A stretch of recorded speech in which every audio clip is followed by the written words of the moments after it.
leads the ADAPTOVATE Singapore office and specializes in strategy and operational improvement. He is very passionate about people development, and he is responsible for building up and training the in-house strategy for Testra Enterprise. Now, prior to Testra, Charles was a senior manager at A.T. Kearney and conducted various engagements in commercial due diligence, business strategy development, operational improvement, and strategic sourcing. Now, he has over 20 years of working experience across Southeast Asia and Australia in industries such as financial services, telecoms, tertiary education, agriculture, private equity, and utilities. Wonderful. Welcome, Charles. Thank you, Eileen. Yes, thank you for the very warm welcome. You're welcome. Cool. Now, joining Charles is Sam. So Sam has led multiple teams in financial services through agile transformations and driven shifts in culture.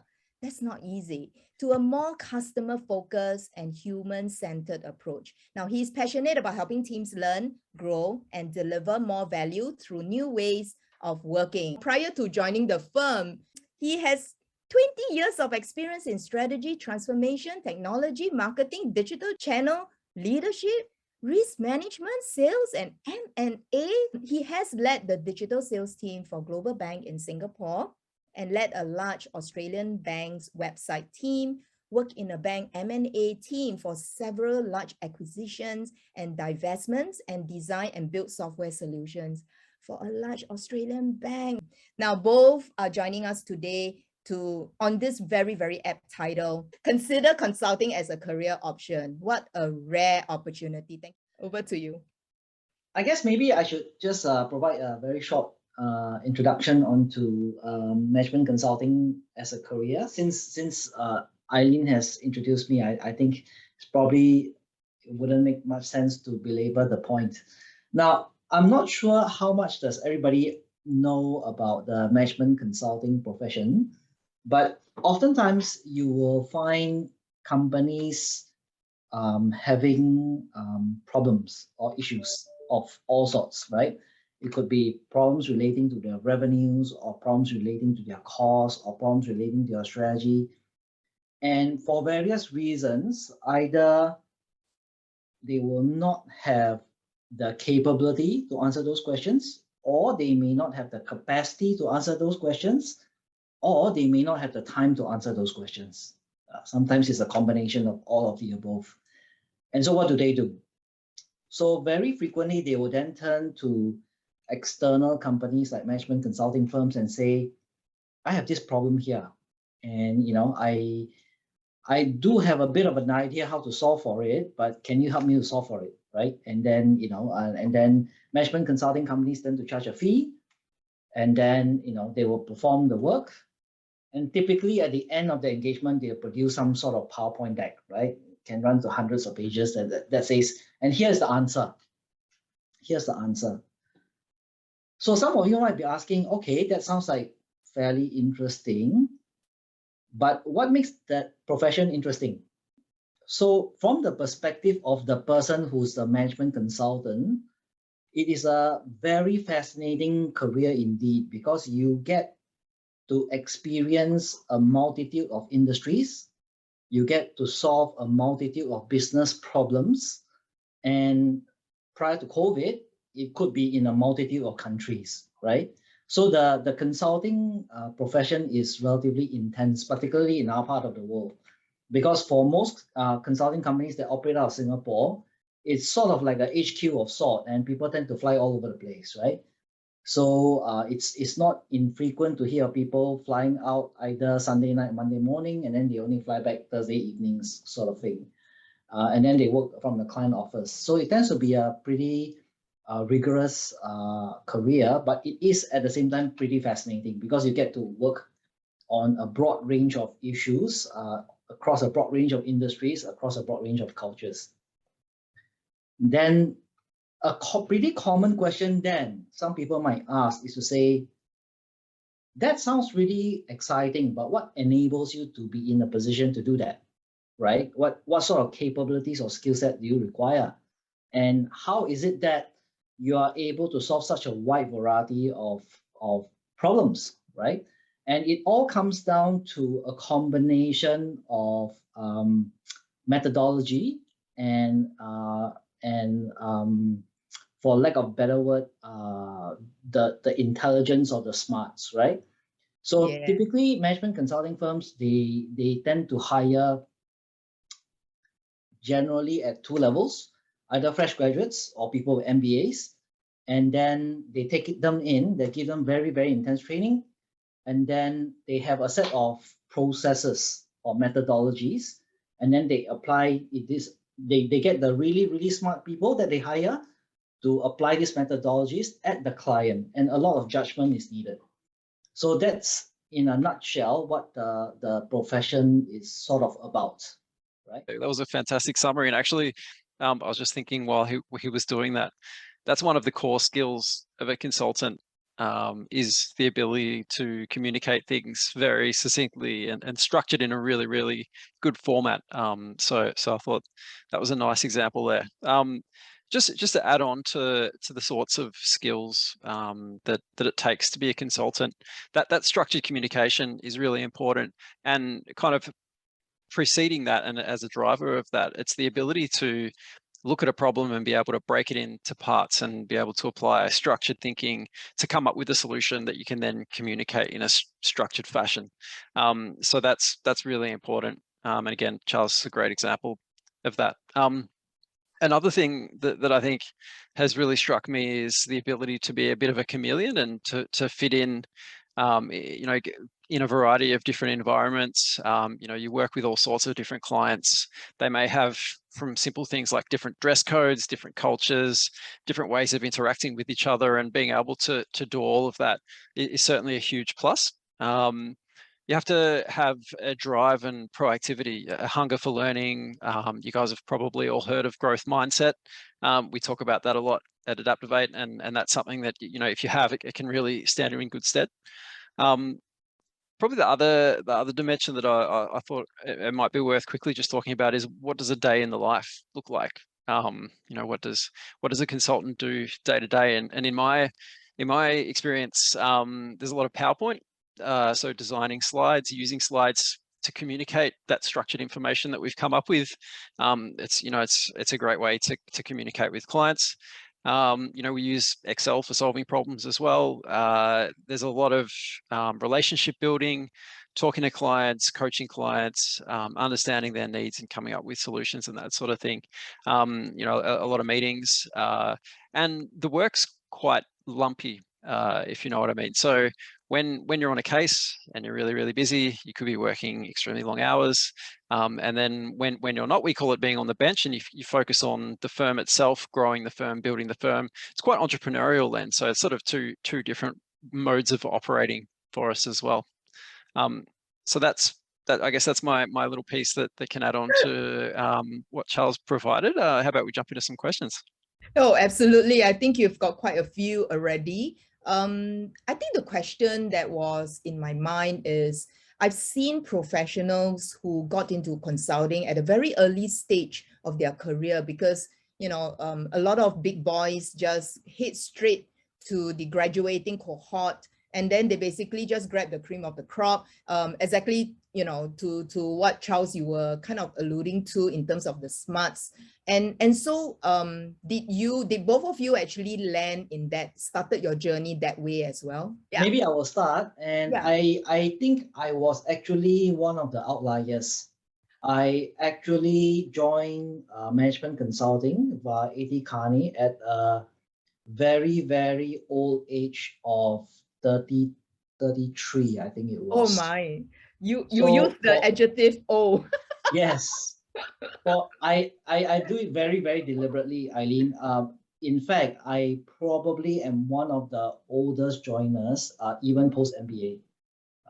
Very, very deliberately so. And at the point in time I was interviewing, there was great concern in terms of whether am I too deep set in. Prior to me joining consulting, I had worked for 10 years, predominantly in banking, right? And a key question they had was whether would I be mentally flexible enough to be able to adopt different ways of working, new ways of working and not bring too much of that old baggage with me. Yeah. What they valued was my experience and expertise, but at the same time, what they value also was an ability to be able to adopt to different problems and different solutions to the problems. And they were uncertain whether could I do it or not. So they decided to take a bet on me in a way and to say, let me try it out and see how it goes. Right. So I was sort of like given a year to prove myself. And in that 1 year, it was pretty tough work, right? But I really, really wanted that profession. So I invested in it quite heavily. And that enabled me to then shift from a banking career to a management consulting career. And I did that at age 33. So too young. So to the question of, is it possible? Yes. Is it painful? Absolutely.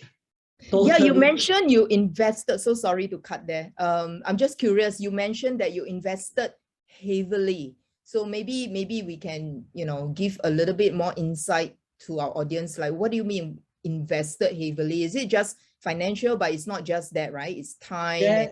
There are two aspects of that, Eileen. One is the financial aspect, and the other one is the opportunity cost aspect, right?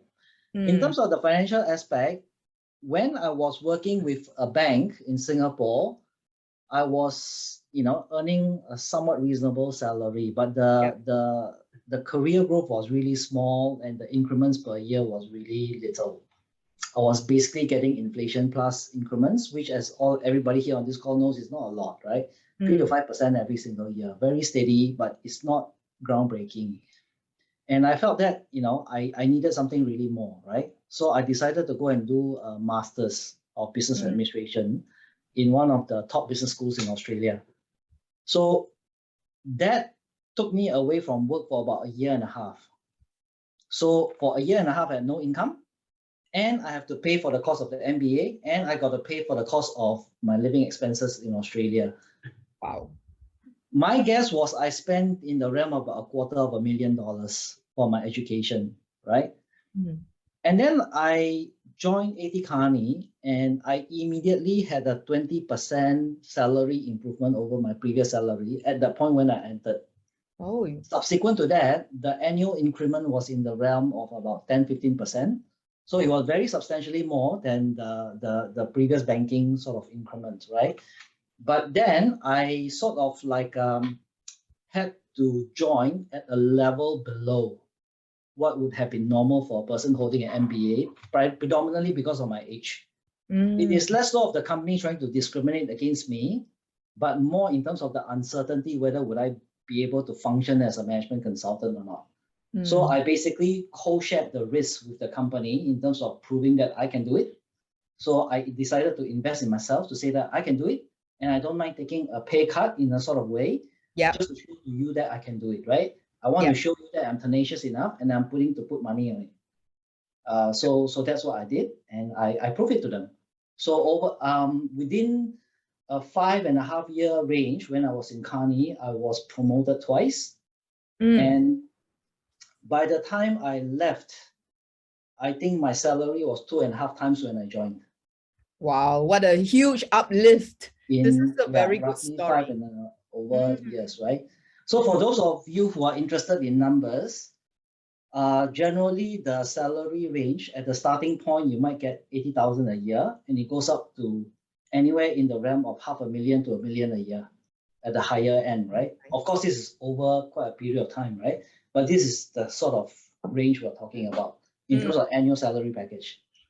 And one thing about, tied to that, which many non-consultants are not aware, is that consultants' branding actually improves over time. What's the criteria to join, right? Is it more MBA? Is that like the basic expectation? And maybe some understanding of what's happening around the world, like world politics and stuff like that. What's your take on that? Management consulting firms do hire people without MBAs, but then those tend to be at the more junior levels and entry level sort of roles, right? In which case, what you bring to the table in terms of knowledge is less important than the tenacity that you bring to the table.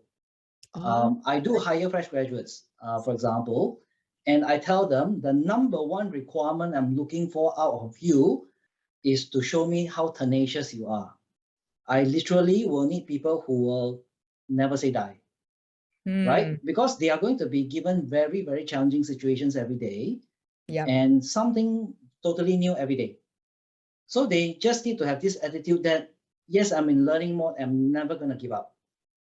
If I make mistakes, that's completely okay, but I'm going to pick myself up off the floor and I'm going to try again. So those people who tend to be really, really successful are the ones who aren't overly bothered by failure, or they'll say like, yeah, it's okay, I shrug it off and then I move on again. Tomorrow's a brand new day, sort of thing, right? So that's probably the most important attitude. By the time, I think somebody had a question of whether do they hire mature people? Absolutely yes.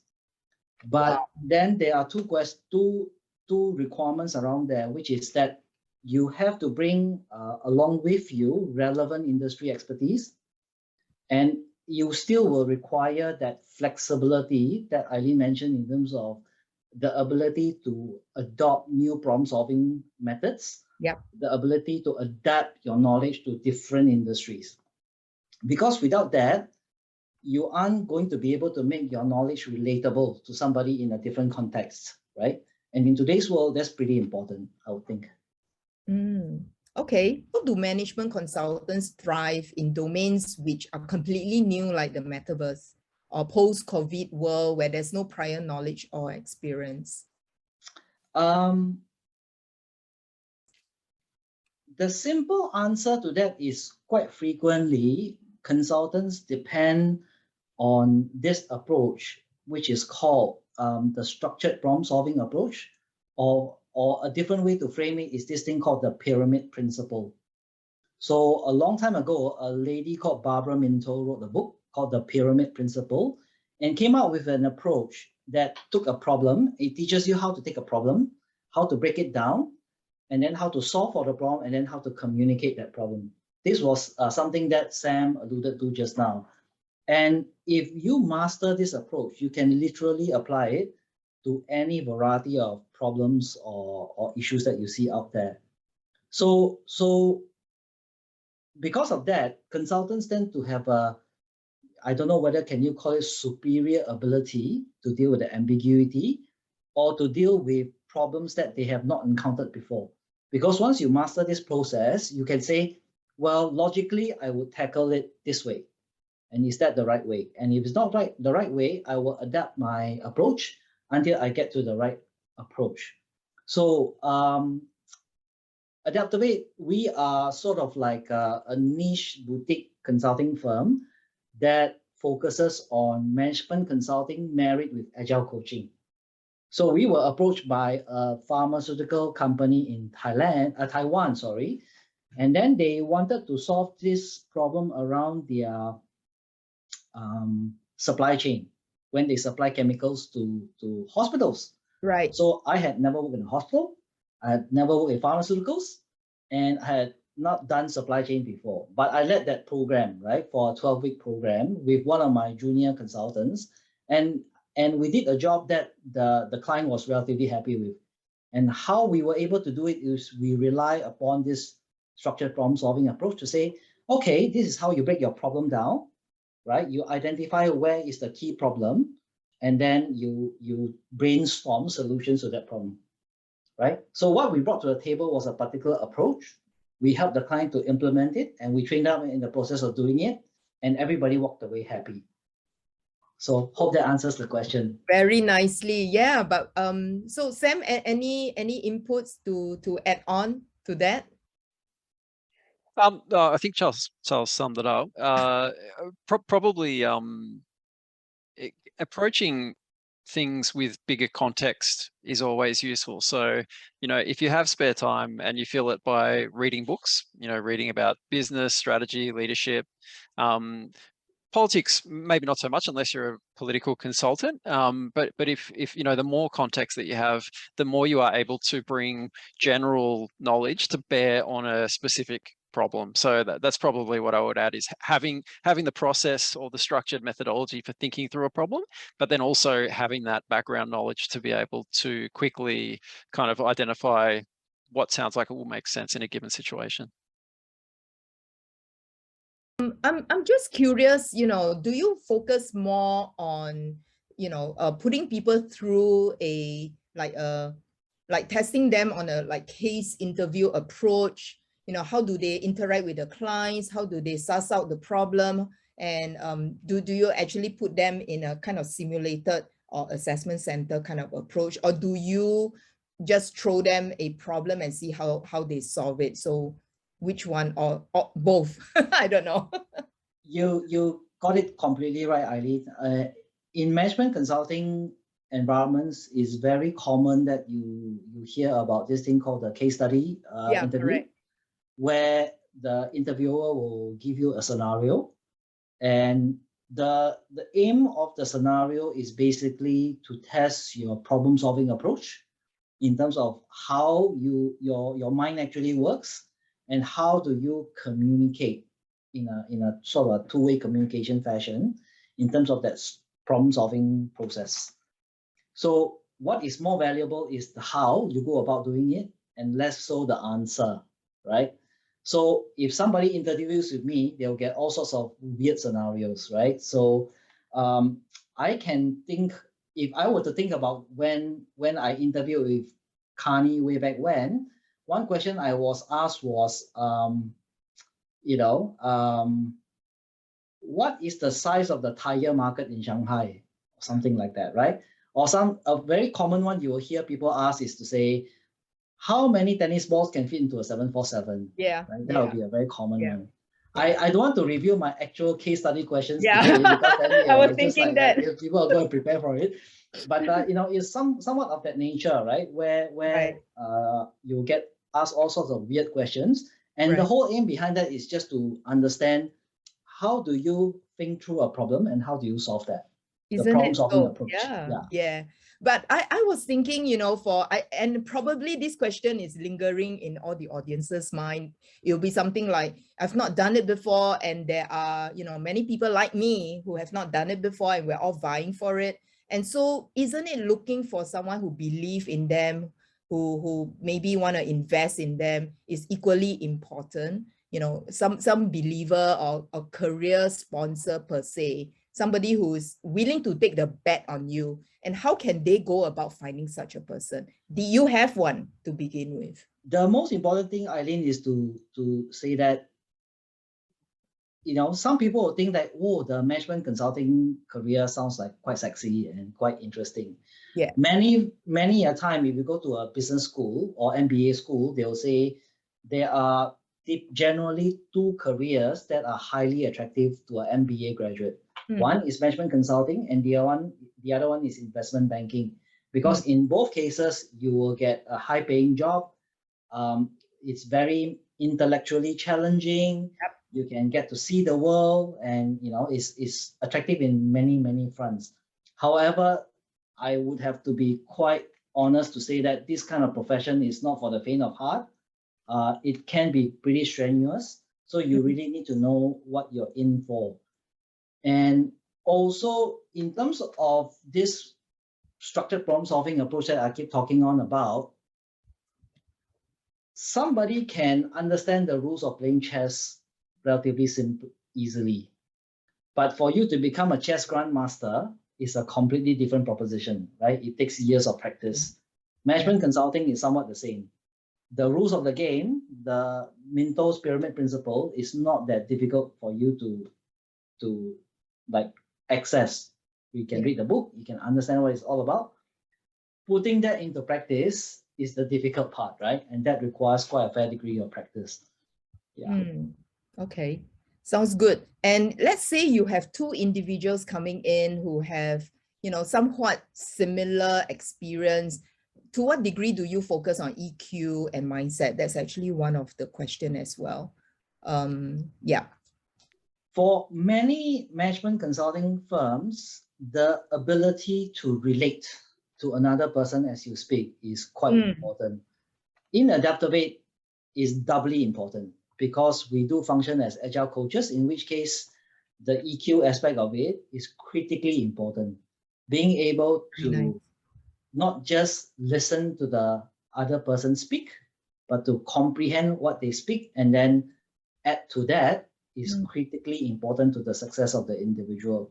So oftentimes, even with ADAPTOVATE, in interviews, we often look not at the essence of what that person's communicating, but how they communicate in terms of the language that you use, the tone, the EQ, their ability to listen. All of these are very important skill sets these days. Doubly so for ADAPTOVATE, yeah. So the EQ is very, very important. Very important. And actually on top of that, I was just thinking, would you end up with a group of individuals and professionals that you bring on which are more homogeneous or more, you know, heterogeneous, which means a diverse team? Which one are you more inclined? I see you sniggering away. You know, it's always Elaine, a rubber band. Elaine will tell you that for the longest time, I've been trying to tell her, if you can find me a ballet dancer who can communicate in a structured way, right, and who can solve problems like that, I will hire the ballet dancer. Oh, I love this mindset. Oh, yeah. gosh.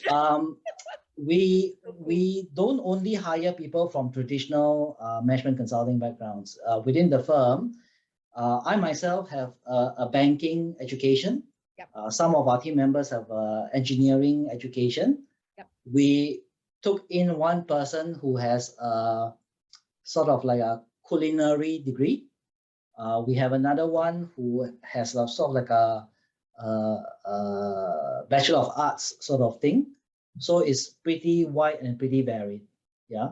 So we haven't managed to hire the ballet dancer yet. So Elaine needs to work a bit harder, you know, but we do have very, very broad range of backgrounds. Charles, I can let you in on a secret. I actually did ballet as a kid until I was about 15, so maybe I count as a ballet dancer. Oh my God. Oh gosh, can you pirouette? Can you do it? Not anymore, no. I'm far too old for that. Oh, wow. I really love it. Now I kind of can guess where all these open ideas are stemming from. It starts from the leader. So it's very good. Yeah, your team did a very, very good job. So Thank you. I know, I mean, I just have to qualify to the audience here. All right, I'm really just newbie here in terms of getting to know Charles. It's not like I know him from before and then we kind of planted the question and all that. All these are really happening live, okay? So this is cool. Thank you so much. There's actually another question. They were asking about, okay, so I'm just gonna look, we have a lot. Okay, I think this one, maybe I should ask Elaine, but you know, anything from Charles, let's kind of draw it out from him. What are the key things that you look for in a consultant, you know, and to size up their potential? There will be several things, Eileen. If I can summarize it down to 3 things, the most important one. The first is very important to clients or management consultants, which is I tend to pay these people thousands of dollars a day. So I need them to solve problems really, really rapidly. So they don't have the luxury of taking their own sweet time to solve the problems. So case interviews tend to test for the speed of problem solving. That's first and foremost. Yeah. The second is we are looking for very superior communication ability, right? You need to be able to probe, to really understand the crux of the problem at high speed and to be able to come up with a solution at high speed. So, and that involves communication. So the communication aspect of it is critically important. The third is a combination of personal attribute, which is two key attributes that are really important. On one hand is the tenacity in terms of never say die, I'm not going to give up. The second is having a sense of wonder at the world. We are looking for people who are naturally curious, that says, why is this problem like this?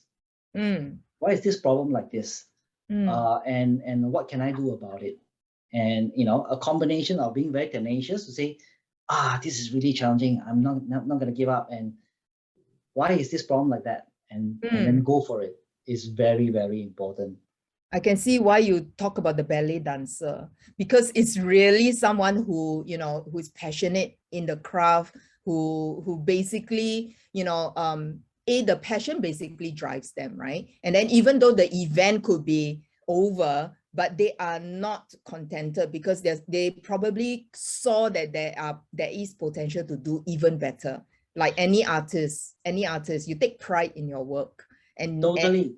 right? Totally, Yeah. Eileen. And because of that, we deliberately look for a very diverse sort of team. And we are quite deliberate about that. So our team composition, at least in Singapore, we have more than 50% females. And we have, I think at last count, something like 8 nationalities. And we are diverse in terms of age and diverse in terms of education as well. Not everybody has either a business degree or engineering degree. It's actually pretty diverse, right? So, and that's deliberately so. Because with the diversity comes the richness in terms of points of view. And that's where we learn from each other. So it's pretty important. Okay, I know we are at 3 o'clock and you have to leave. I wish I can, you know, pick your brains and ask you, how do you manage a diverse team? Because not all leaders can actually do that. You know, oh my gosh, yeah. Can you, like, just one-liner tell me, how do you manage that? I can actually stay behind another 15 minutes if you want to. Yes, please. In terms of the diversity, I guess, you know, everybody in ADAPTOVATE will say this comes with quite a healthy dose of mutual respect, right? In terms of, you just need to understand that different people do particularly different cultural backgrounds, look at things in a very different way. They solve for things in a very different way. And you just need to be quite open to that, right? Right. We try really, really hard to not have groupthink, because once you have groupthink, it can be very, very dangerous, because it means that you solve problems only in one particular way and you end up with the same answers all the time, quite consistently, right? And that's not what you need. Because many a time, companies go to external parties because they think that they have groupthink in their organization and they just can't see the answer, right? That's why they want a second opinion.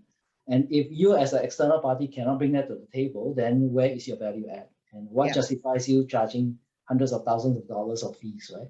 Fair question. So that wouldn't work. So maybe you can, I think you are probably, you got me curious, right? What's your credo? I know you mentioned about respect, like the mutual respect. Are there any other parts of the credo, you know, your workplace culture that that you could share with us?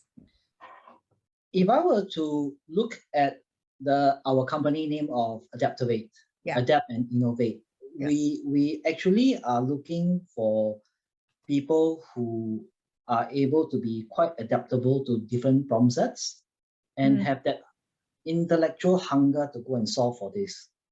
Actually, I should say it's actually the intellectual hunger and the emotional hunger. Why? Because a lot of part of the work that we do has got to do with agile coaching, where we coach people on a different way of working in order to adopt agile. So both of these aspects are quite important. In the firm, we embrace several values that we feel is quite important to us. Because of our Australian heritage, we do celebrate the individual. However, at the same time, while we celebrate the individual, the teaming aspect for us is critically important. We tend to try to solve for things as a team rather than on a lone ranger basis. And delivering value for our clients is critically important to us as well. So often these are values that we go by, and yes, we are diverse. Yes, we use different approaches, but we're committed towards in common to deliver value for the clients, and we team well to do it while valuing the individual contribution, if that makes sense.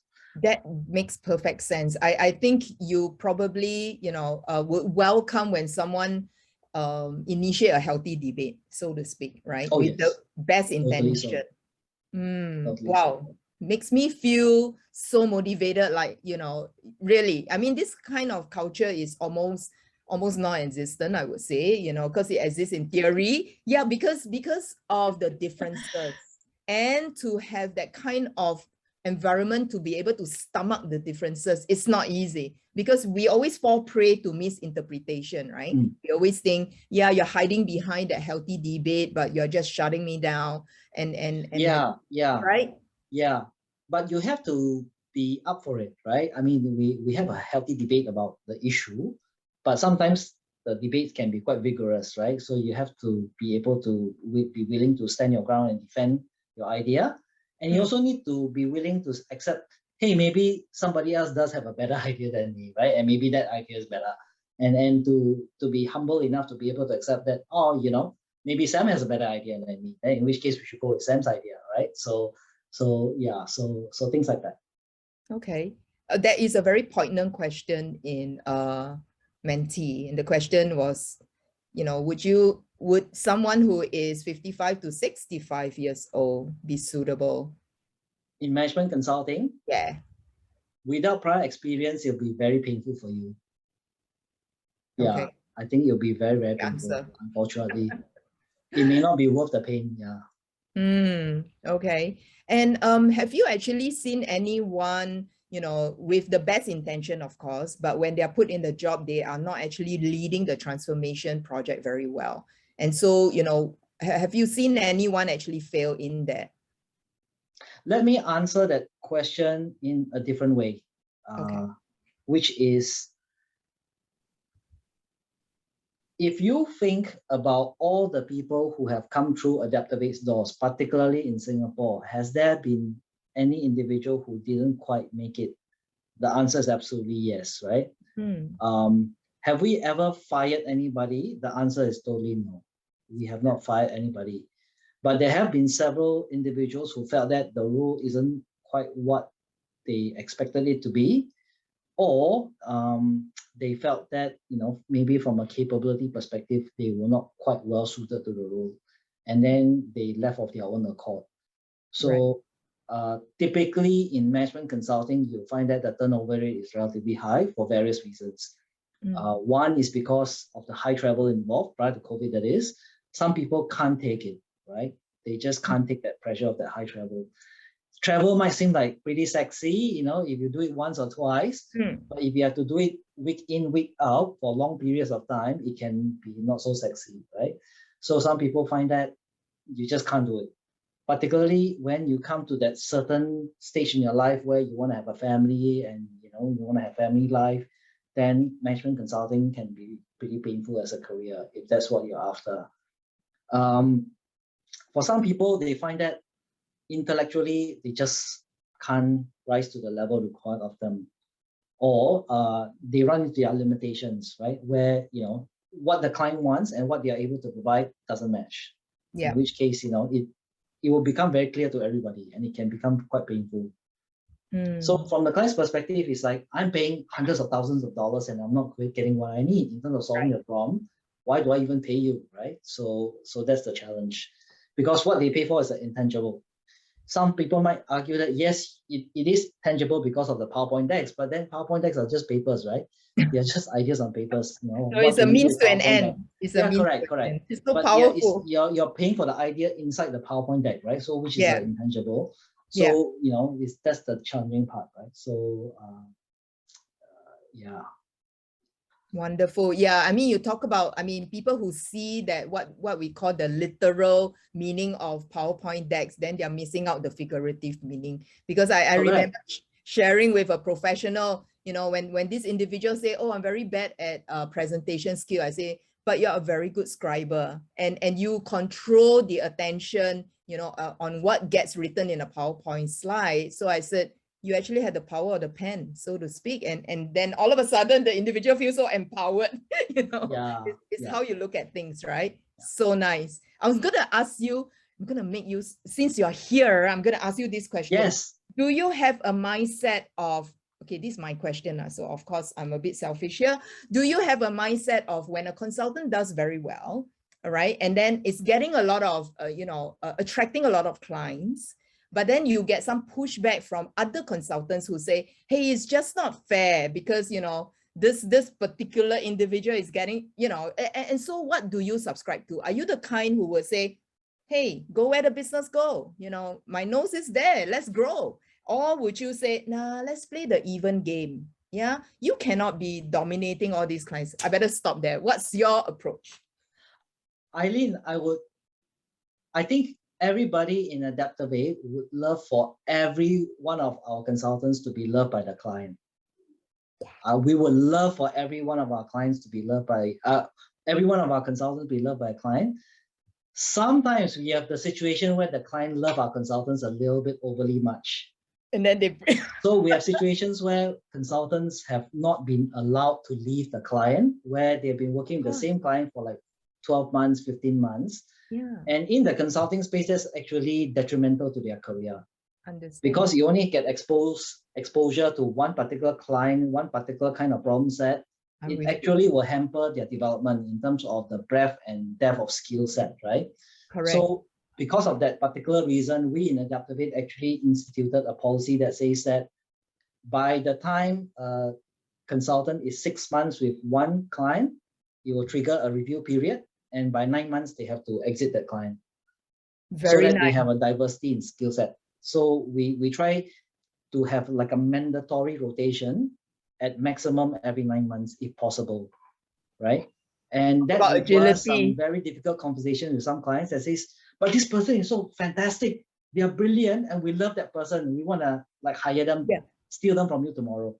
You say, no, please don't steal that person, and that person needs to rotate. Otherwise, they're going to resign, right? Yeah. Because they are not getting a variety of experiences, which is very valuable to important to us. Yeah. You are not the norm. You are definitely an outlier. Definitely an outlier. Wow. But some clients will say, well, we actually dislike that person that you sent us. We need a different person. Yeah, the reverse. Like this person doesn't fit into our culture, doesn't fit into our environment, it's not delivering the value that we're after. Yeah. Can you give us a different person? Yeah, absolutely, yes. Yeah, right? Because it's client-based. Engineer transition, yes. Because sometimes it's down to personality, right? You just can't get along, right? Or they just cannot communicate, in which case maybe a different way of communicating may help a lot. I'm with you. Chemistry is everything. You know, even in coaching, when someone comes to you and then, you know, you just, when you say A, the person takes it as B, it's just not working. Yeah. Yes. And some environments require coaches or consultants that are very gentle, you know, very friendly, very nice. Then some require the opposite, where you require somebody who's a little bit more like hard driving, able to get things moving. Yeah. Sometimes different environments require different things. Right. So one of the early things that we as partners do when we go into a new client environment is just to assess what they actually want. And I actually point blank mentioned that to a client once and they smile, right? They say, yeah, that so resonates. Because some environment, they are too cozy, too friendly, too nice. Then you need somebody a little bit more aggressive to go in and stir things up. Then sometimes there's too much negativity in the environment and then there's too much high emotion. Then you need somebody calm to go in and just smoothen things out a little bit. So different strokes for different folks, right? Yeah, different approaches work. And that's where the diversity comes in. Because if all I hire is all the hard charging, aggressive types, then when I have a client that needs a more gentle person, then that will work. I can almost imagine over time you might lose your own identity. No, I'm just kidding. You become so amiable, right? You're like a amoeba. Yeah. And we also don't want to have a situation of, you know, for lack of a better word, the Stockholm syndrome, where you have a coach that's been there for so long that they super identify the client that they are not objective anymore, which is the reason why the rotation is very important. They start to settle, right? And then they start to float. Yeah, because they don't even know they are sinking actually. Yeah. This quick question, while you've got the question on the mature workforce, you've got this young one, like 3 to 4 years working experience. Would companies be less convinced because of our, you know, early career kind of stage? The more broad and general answer to that question is even somebody with 3 to 4 years of working experience can be very, very valuable. But what companies value in somebody with that much experience versus somebody with 20 years experience is very, very different things, right?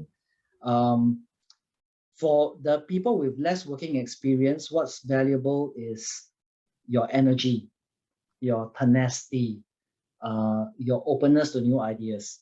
Whereas if somebody is 10, 20 years of experience, what the firm tends to look for is the ability to like generate business, or the ability to have conversations at very senior levels without being intimidated, and to have that credibility, right? So you look for different things of candidates of different age groups, right?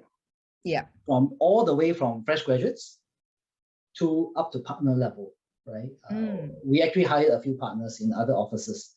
So we do hire across the entire range, from people who haven't even graduated university all the way up to partners. We hire everything in between. Yeah.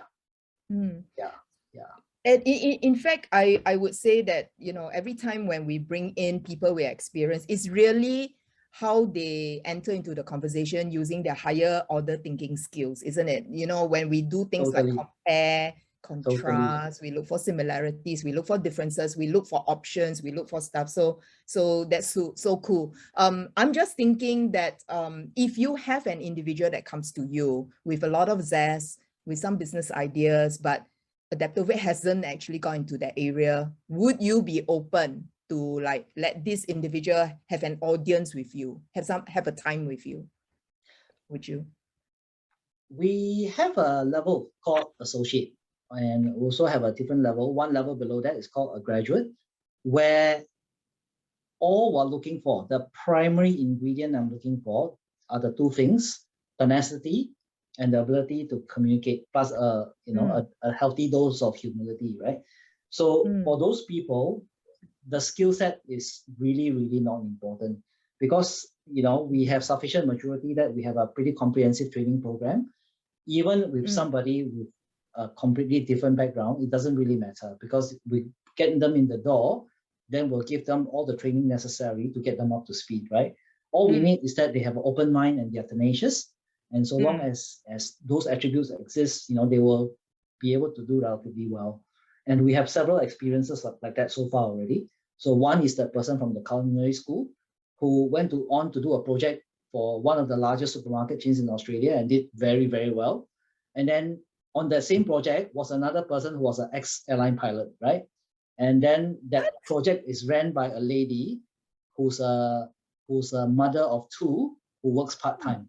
So that just gives you some idea of the diversity of the team, right? And it worked. So the client's pretty happy with that team, and it's still running today, right? So, Charles, you are really an employer of the future. we Although you're here now. We aspire to be. You are indeed. Yeah, I'm just cognizant that we are 2 minutes past 3:15. Thank you so much for staying on and answering all those questions. I hope Sam is staying on together with Elaine, because Elaine, we're going to be hearing from Elaine as well. But I do want to congratulate you for the team who ran the networking event. And just a little note to everyone here, on this call, because look out for their next networking event. It's not your ordinary kind of networking, okay? Because you can really pick up some skills, a skill or two on agile thinking. So nice. I felt like this is like an advertisement jingle. Okay. Yes, thank you for the very great plug, Eileen. You're much, much appreciated. We will definitely be running another one soon. Great. I don't have the precise dates, but we definitely will be running more of these in the future. So please look out for it. Yeah. Yay, We're thank glad you. to see everybody. Yes. Thank you, Charles. Hope to see you again. Thank you. Thank you.